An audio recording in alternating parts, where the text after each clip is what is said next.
दोस्तों, सफेद पोश उस शख्स को कहते हैं जो हकीकतन कम माया हो लेकिन वफादार हो और इज्जत की निगाह से देखा जाता हो।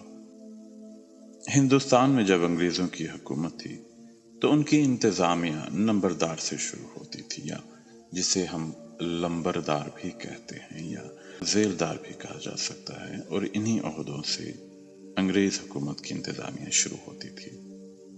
इसी तरह प्रोटोकॉल कुर्सी नशीनों और सफेद पोशों से शुरू होता था।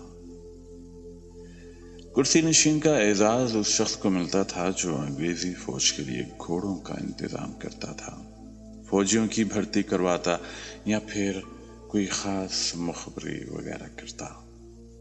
कुर्सी नशीन को सरकारी दफातर में सरकारी अफसरों के सामने कुर्सी पर बैठने की इजाजत होती थी। सरकारी तकरीबात में भी उसके लिए नशिस्तें लगाई जाती थीं, जबकि बाकी लोग जमीन पर बैठते थे या ज्यादा से ज्यादा अफसर के सामने खड़े रह सकते थे। कुर्सी नशीनों से ऊपर का दर्जा था सफेद पोश लोगों का। वो मुअज़्ज़ज़ लोग होते थे जिन्हें सरकार उनकी वफादारियों से खुश होकर हर साल सफेद रंग के 2 जोड़े भी अनायत करती थी, और ये लोग ये कपड़े पहनकर सरकारी दफ्तरों में आते जाते रहते थे। दोस्तों, कदीम रोम की ये रवायत थी कि किसी ओहदे के लिए उम्मीदवार आते तो ईमानदारी और वफादारी की अलामत के तौर पर वो हमेशा सफेद लिबास में आते, इसलिए कैंडिडेट कहे जाते थे, जिसके लफ्ज़ी मानी साफ और सफेद के हैं। कैंडिडेट का मतलब है साफ या सफेद। असलन रोशनी के मानों में ये लफ्ज बोला जाता था। जिन चीजों पर रोशनी पड़ती है वो साफ नजर आती हैं। सफेद तो बिल्कुल साफ और उजला हुआ दिखता है, इसलिए सफेद लिबास में मलबूस को कैंडिडेट कहा जाता था। साफ गोई, सफेदी, ईमानदारी, वफादारी के माने भी इसी तनाजुर में लिए जाते थे।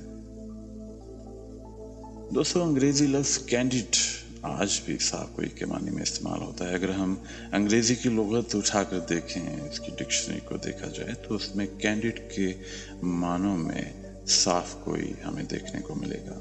गालिबन इसीलिए अंग्रेज वफादारी की अलामत के तौर पर सफेद पोशी का एजाज अदा करते थे।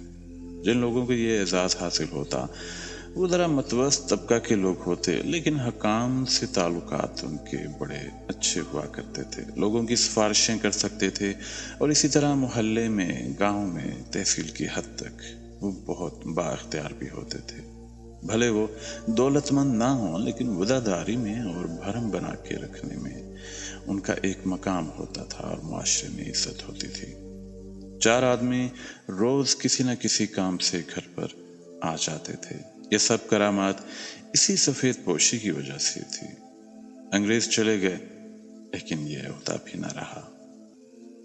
अंग्रेजों के साथ ये ओहदा भी चला गया, लेकिन हमारे कल्चर में, हमारी जबान में सफेद पोश की तरकीब आज भी मुस्तमिल है, और इसी तरह अब भी सफेद पोश होते हैं।